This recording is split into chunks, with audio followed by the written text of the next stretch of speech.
Sri Krishna, Sri Krishna, Sri Krishna, Sri Krishna.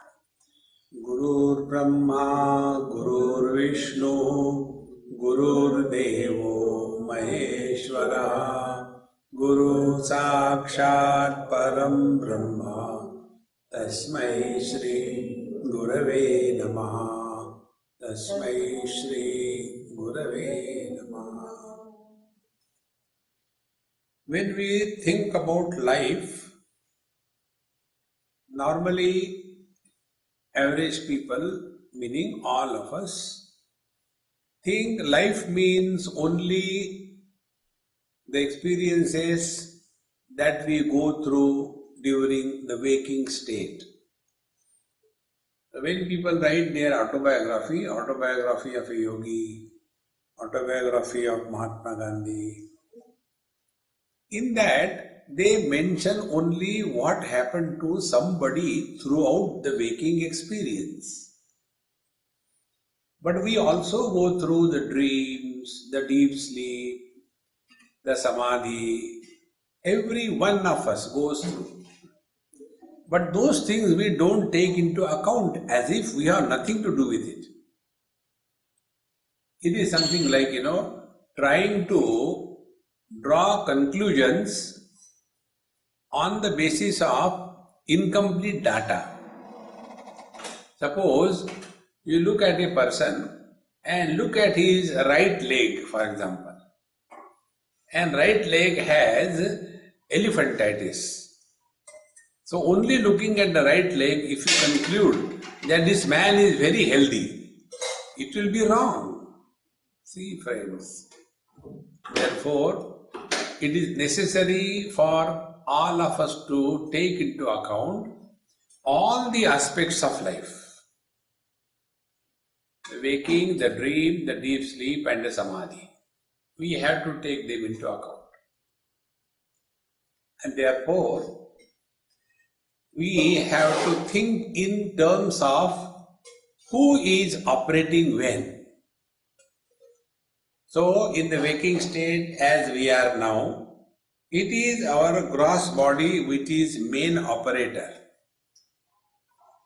In the dream, the gross body doesn't operate. The gross body is just lying down. But it is the mind which is operating. Mind is technically called a subtle body. So the mind is operating. And then in the deep sleep, the mind also drops. So, one by one, see how subtle we are going. Waking world, gross body predominant. Dream world, experience predominant. Deep sleep, the experiencer predominant.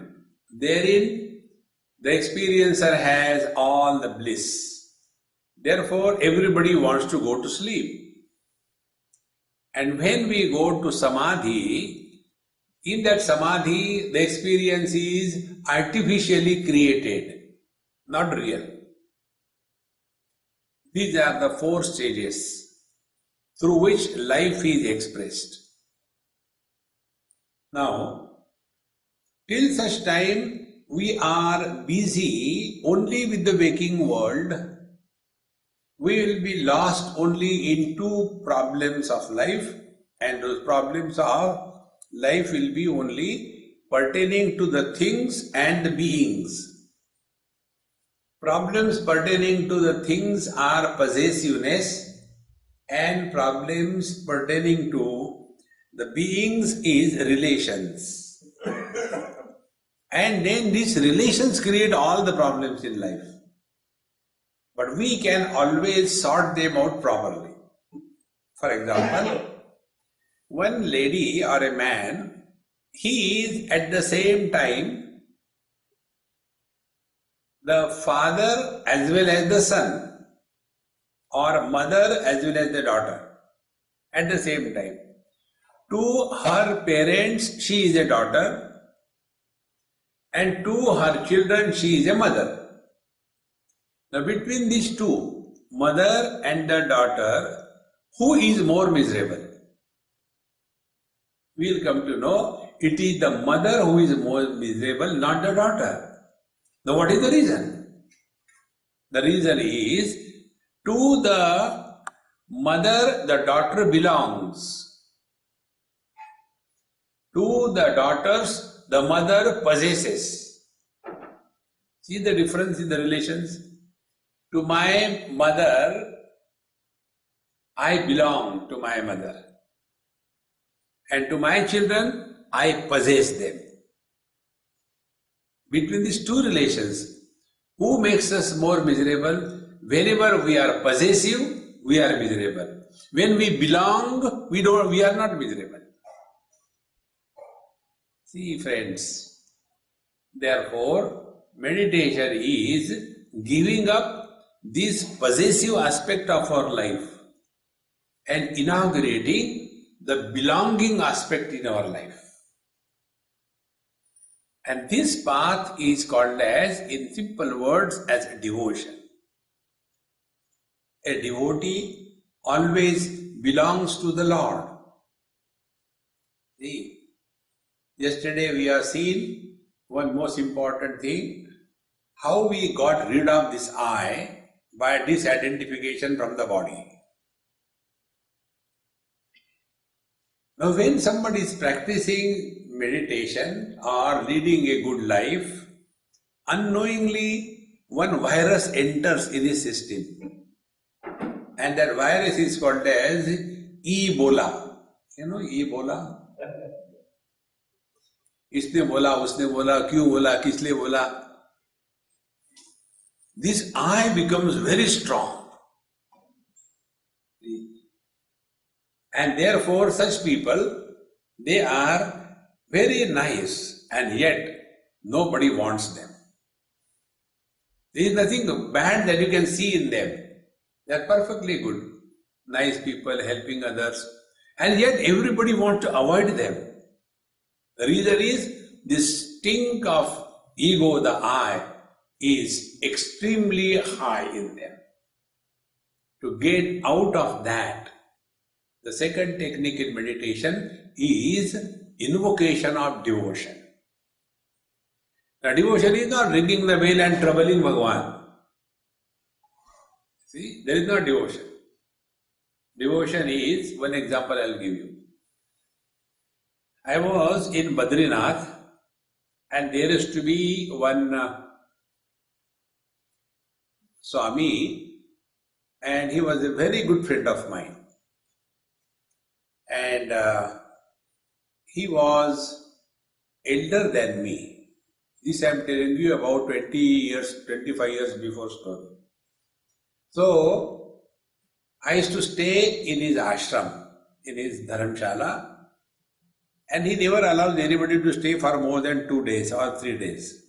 But I was a special guest to him. I used to stay with him for a month or two.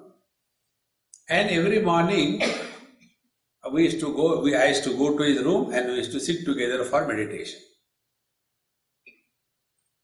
He was following the path of Kundalini awakening. He was a yogi. And I am a bhogi. So we used to sit together. And sometimes I sit for 10 minutes, sometimes for 1 hour, sometimes for never sitting like that. No rule, no nothing. And he was very particular, sitting properly in the asana and all that. One day it so happened that I got up early and I was preparing breakfast in the small kitchen. Khichdi I had prepared and I was giving vagar, all that I was preparing. He got up from his seat and from backside he asked me, he was a Bengali, Swamiji, Bengalis cannot pronounce conjunct consonants. Swamiji they can't say, Swamiji. Atma they can't say, they say Atta. Advaita they cannot say, they say Advaita. Like Tamilians cannot pronounce the separation ka, kha, ga, gha. They can't say the 4 things. They say ka 1, ka 2, ka 3, ka 4. That means you have to understand ka, kha, ga, ga. If you read the Tamil books. Therefore, we used to have a friend, we used to make fun of him. Har Har Namah Parvati Pataye, then Har Har Mahadev. Tamili cannot say Har, they say Gha, Ghara Ghara Mahadev. So, my friend was a Bengali and he said, Swamiji, I was doing my job, cooking and all that. He came from backside, very small kitchenette, like a pantry. He asked me, Swamiji, when the meditation becomes perfect? Now imagine I was giving tadka and this question comes from my side. So I told him, Khuda meherban to gadha pahalwan. If God wants, then meditation happens. When I said like this thing to him, he was elder than me, from backside he hugged me and he said, Swamiji, nobody told me this in my whole life. Then I told him, I said, look here, meditation is an experience where meditator doesn't remain. But what normally happens? I am doing meditation, I am doing meditation. Meditation in progress. Take a detour. We meditate between 6 and 7. Is it a military drill or what? See, friends, when we are hungry, we take food and instantaneously the hunger is satiated. So instantaneously meditation happens. Provided meditator is not born. And this can be possible if we are all the time in that meditative poise. Our condition is like this. Wrong understanding is our condition. There was one man, he went to the doctor and he said, Sir, I want to reduce my weight. What should I do? Tell me some exercise. So the doctor said, okay, run every day 8 kilometers or 8 miles and report me after 30 days. So after 30 days he phoned, Dr. Saab, you told me to run 8 miles per day, I did it. Have you reduced the weight? Yes, I reduced. Very good. Say, I told you. No, but one more problem has come up now. What is that problem? I am 240 miles away from my house. So that dumb fellow kept running, going away. That is not the meaning. In the same manner, meditation, what we mean is half an hour meditation, rest of the day frustration. We have to live in this poise 24/7. Spiritual life is not a part-time profession. It is a full-time preoccupation. But whole day we are not even aware of this. And therefore all the abnormalities under the disguise of spirituality comes up. Therefore, meditation is deleting this I principle, that I am doing meditation. One more experience I'll tell you how important it is. This happened in England. I was staying with some British family and on the first floor I was staying. Very old house in Wales. House must be 300-400 years old. Therefore, all sounds were there, like that. And in a small room I was staying. That Amma came in the morning to call me for breakfast. And that day my door was open as usual and I was just sitting in my bed. She came and I didn't realize she was there. She went down. After I got up, I went down and said, Mama, what about my breakfast? He said, Swamiji, I'm sorry, you were sitting for meditation. I came and disturbed you. I said, you abused me, but don't tell I was sitting for meditation. Why? Because I don't do meditation at all. Then what you were doing? I said, I was sitting in the lap of my beloved Bhagavan Krishna.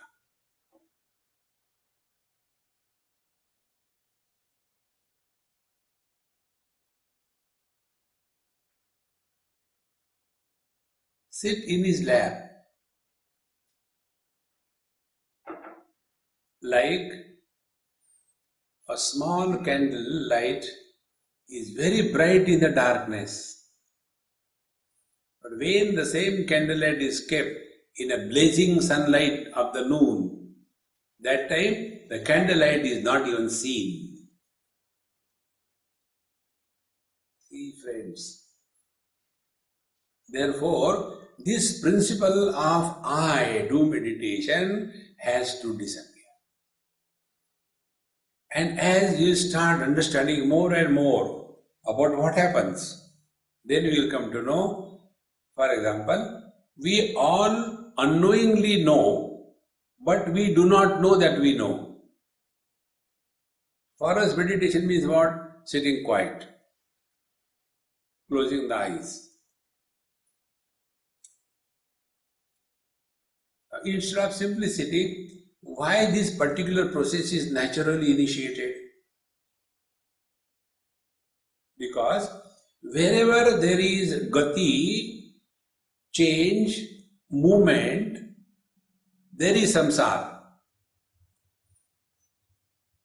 Where there is no gati, no movement, no samsara.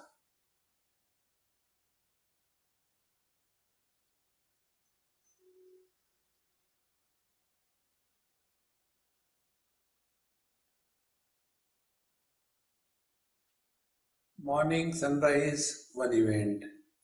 Breakfast time, second event. Lunch time, third event. Siesta time, fourth event. Evening tea time, fifth event. Dinner time, sixth event.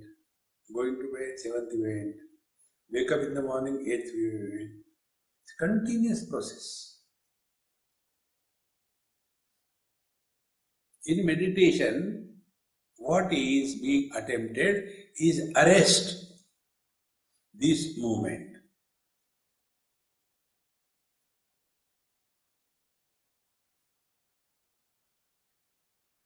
Now the question is, what is that and who is that which is initiating the movement? So the events initiate the movement and somebody is going through the movement.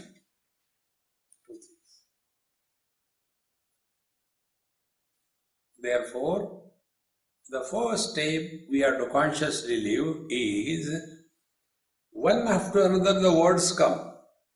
Sri Ram, Jai Ram, Jai Jai Ram, Sri Ram, Jai Ram, Jai Jai Ram. There is a movement. This is a better movement than talking all rubbish about the past. Friends, we have to consciously practice this. See, all old fellows like me, they can't keep their mouth shut. Constantly talking, whether others want to listen or not. And then we want to sit for meditation. See? When we are aware of this principle, where there is a movement, there is samsara. No movement, no samsara. Now find out in this world which is changing, movement, and which is not changing. You will come to know earth moves, water moves, fire moves, air moves. But when we come to the space, space doesn't move.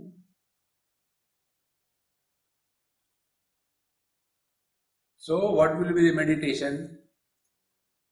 When we are sitting, play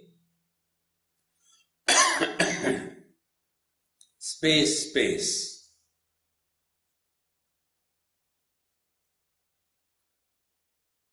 What it is like being space.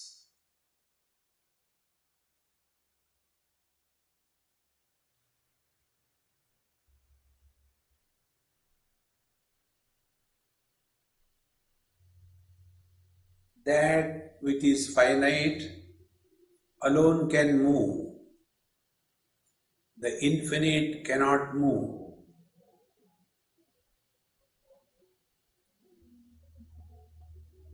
four elements can move, the space cannot move. But all the movements are happening in space.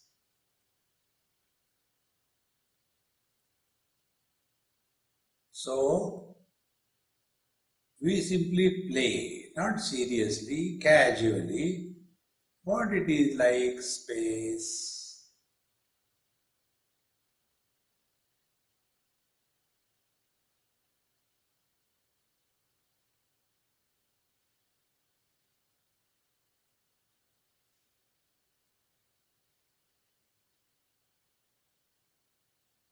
If you observe, you will come to know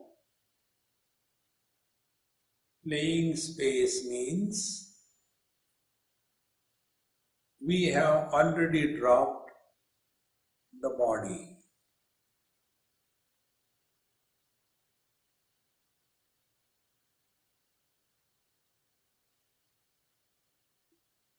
When the mind drops the shape and the form of the body and merges in that space, the individual mind dissolves in consciousness.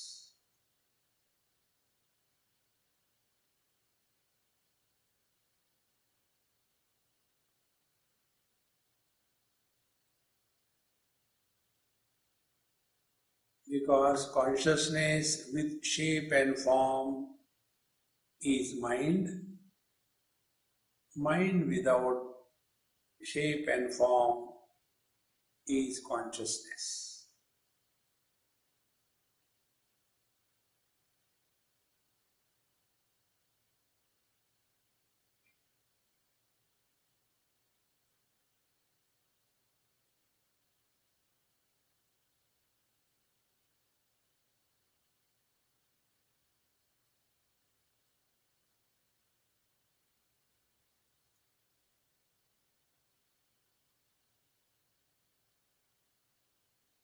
Without any efforts.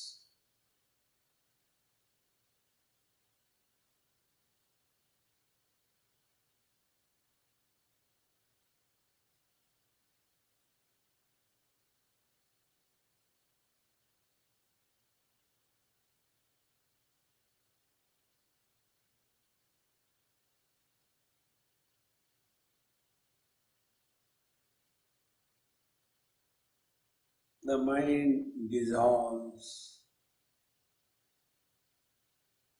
in consciousness.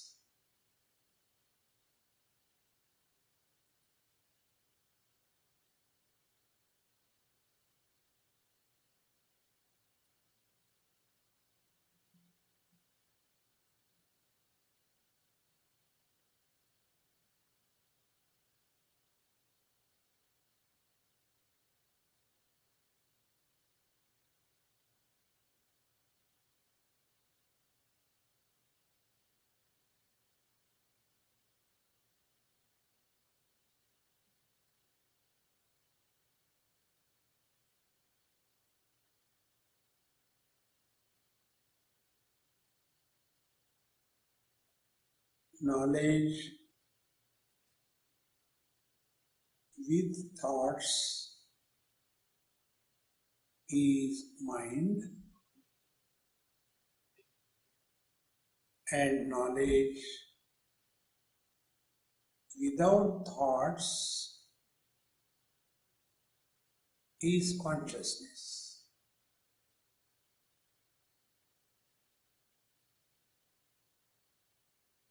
Thoughts are finite knowledge. Therefore, they are many.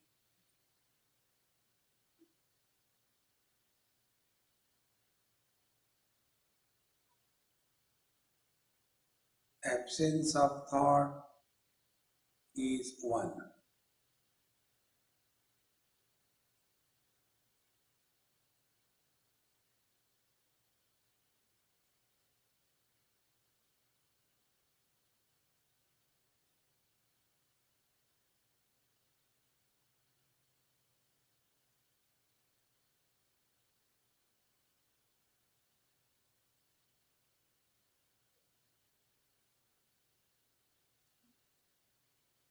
So as we remain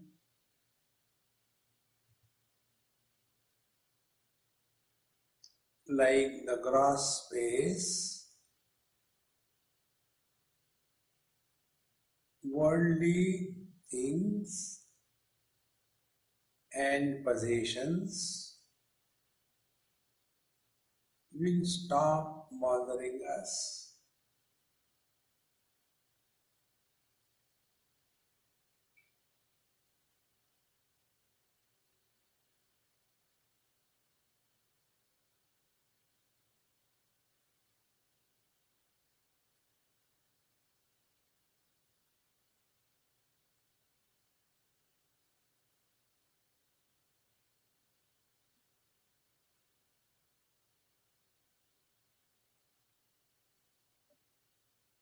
Then we graduate and come to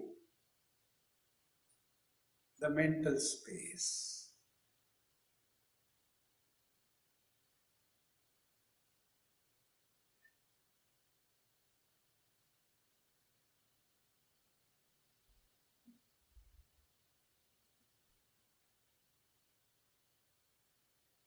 In the mental space, the Chittakash, the contents are thoughts.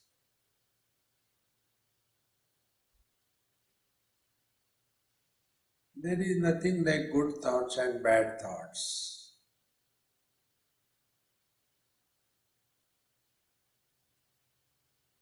Here, we have to learn whatever importance we have given to, that importance creates thoughts.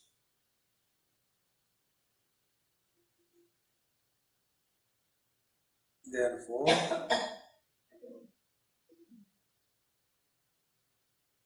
the only way is remain indifferent to every thought.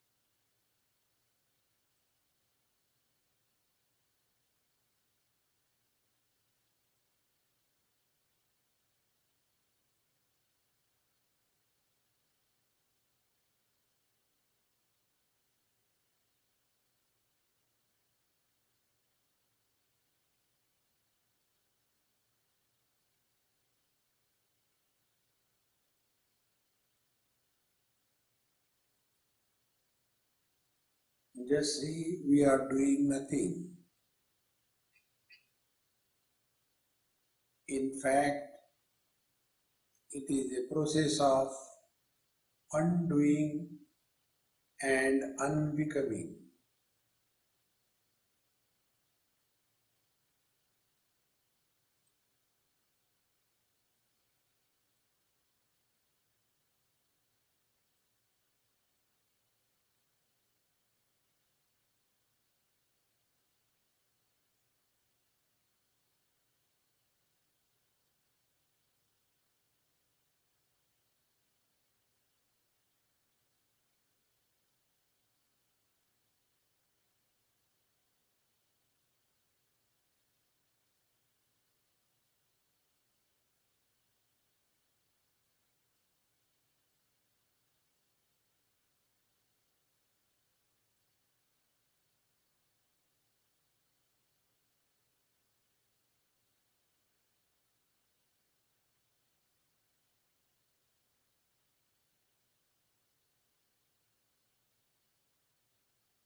every thought erupts, stays and goes. Then the second thought comes and goes. And in this manner, a movement is created. So to consciously practice, catch hold of the silence. Now this is very subtle point, be attentive.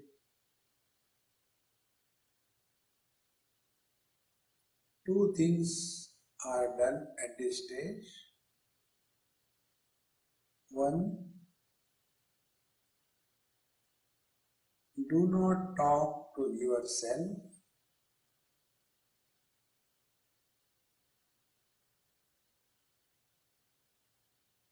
And two,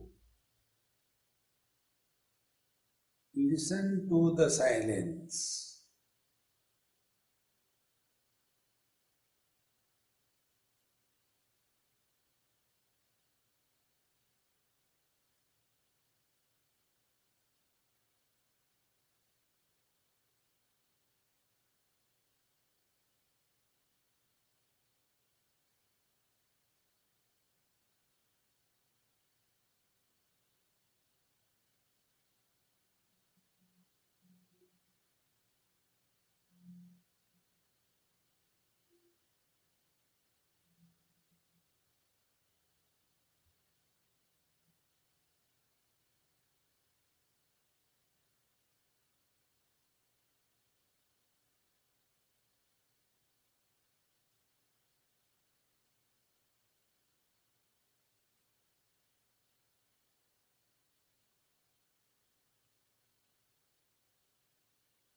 Listening to silence means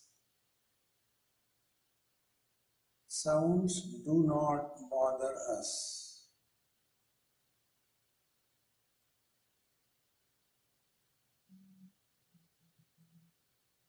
We are indifferent to every sound.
Now our experience is formless, unchanging, infinite presence.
Remain alert.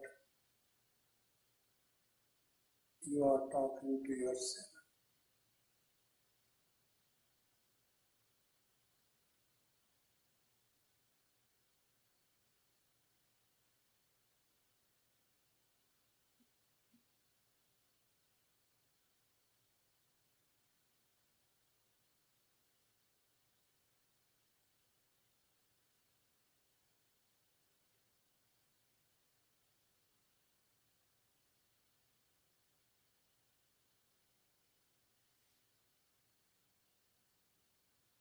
The mind is in a process of extinction, and hence it goes on sending some thoughts, some suggestions. Remain firm. No more talking.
At the root of every thought,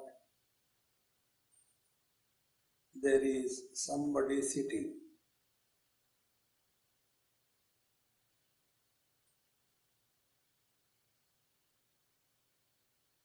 Assert you are nobody.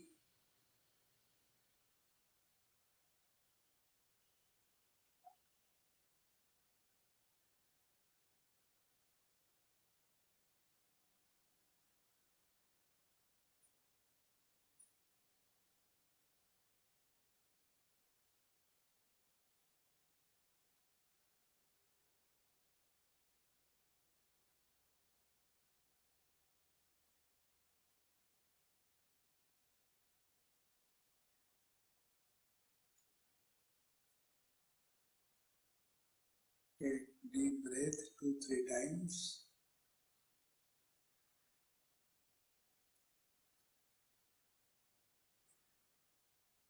Move your toes and fingers.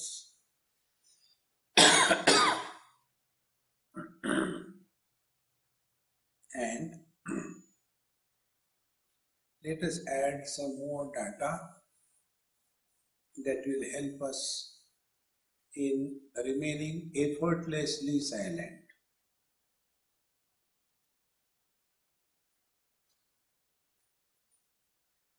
Our body and mind, they are held together like a stamp and the envelope. They are held together by the glue. If we want to separate the stamp from the envelope and we forcibly do that, it will be torn. So what we do, we put that envelope in the waters, the glue is weakened, dissolved, and we can peel off without destroying the stamp. Exactly the same way. between the mind and the body is the prana, the breathing. When the breathing is controlled, the mind and body identification becomes weak. And we can peel off the mind from the body, and that mind will have no shape, no form. Presently, our mind is having predominance of the shape of our body, and therefore the mind remains disturbed and engaged in body thinking. When the mind drops the shape and the form of the body, the mind merges in the total mind. Total mind is one. Individual minds with reference to the body are many. Like the space is one, the objects are many. And hence, one of the practice that the saints and sages tell us, that be aware of your breathing. As you are sitting perfectly on that, simply remain aware of breathing.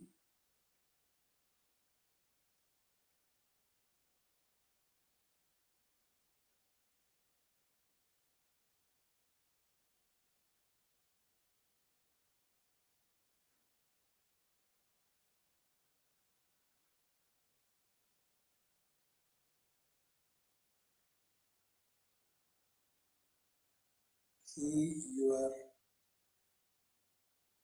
breathing is extremely slow and shallow.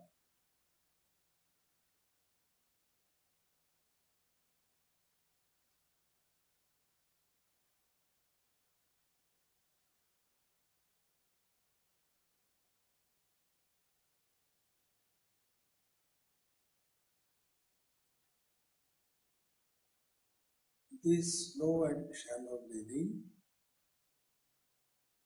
when remains for a longer period of time,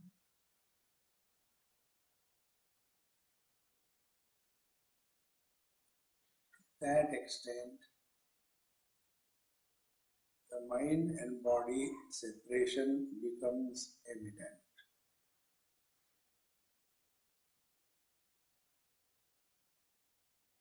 And now remain aware that the breathing is slow and shallow.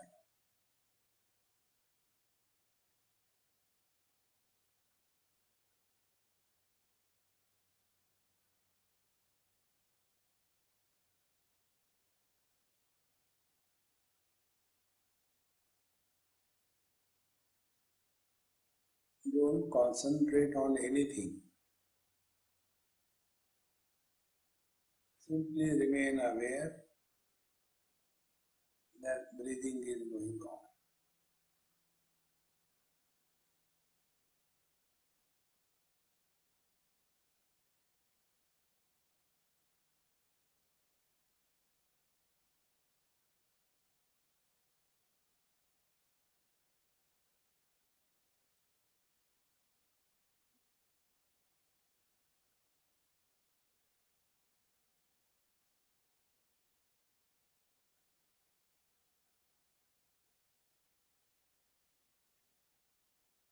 There are no pressures developed inside the body anywhere.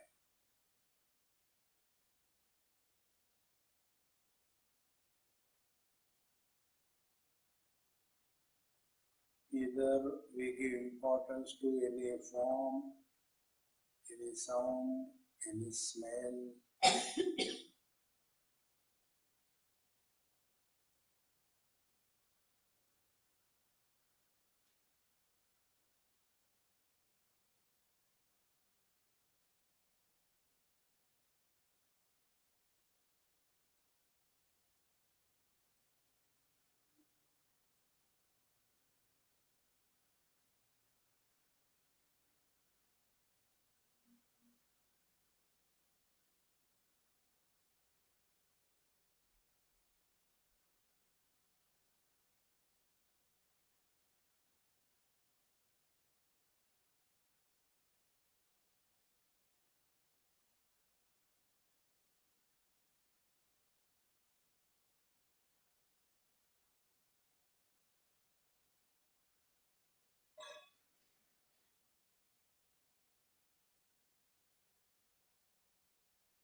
First, the body movement becomes zero.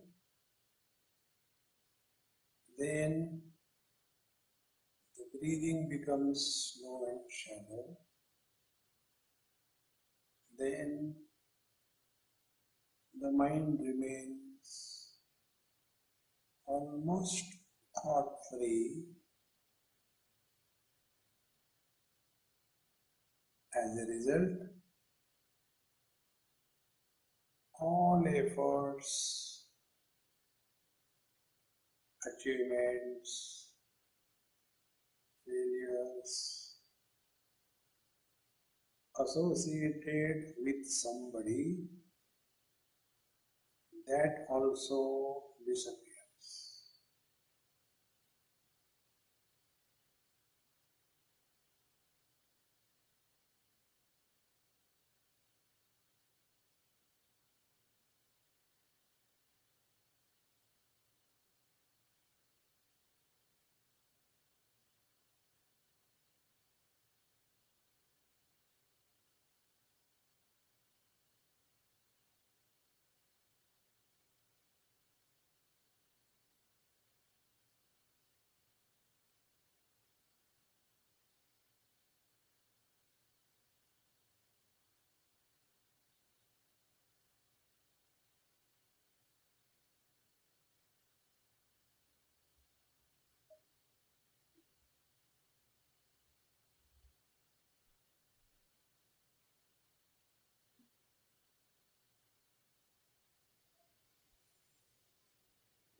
when the movement of the body is suspended, the metabolic rate falls. As a result, breathing is reduced to minimum, leading to effortless quietening of the mind.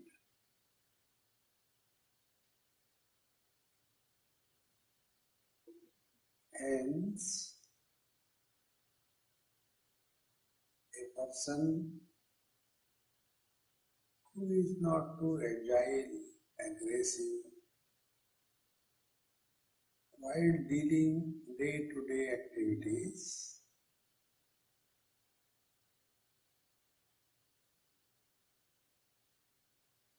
for him, a glide in meditation is like fish to the waters.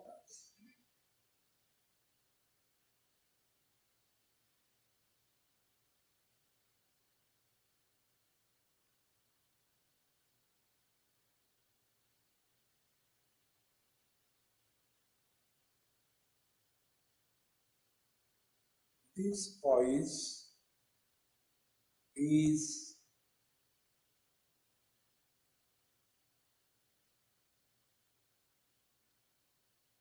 a continuous experience, whether waking, dream, deep sleep or samadhi.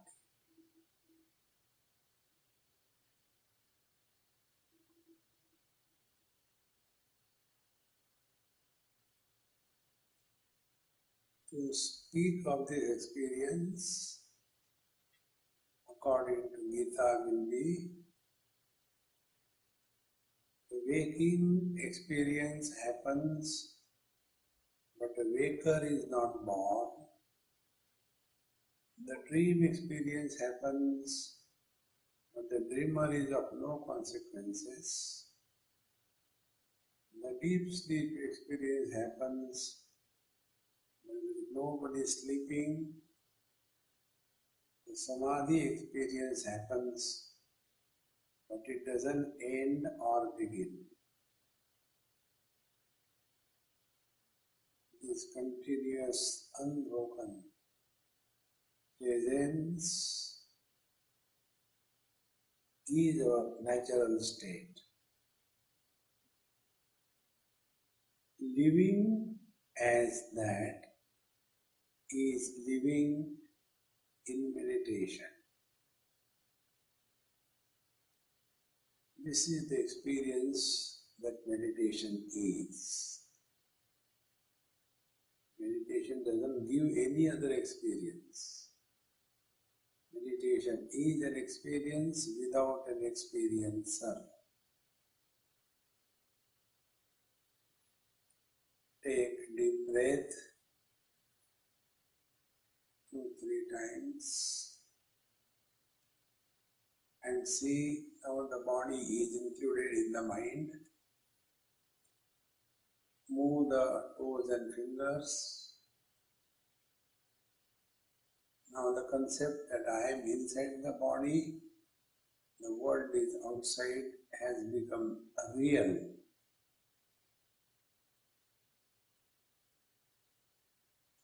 Offer everything at the feet of the Lord.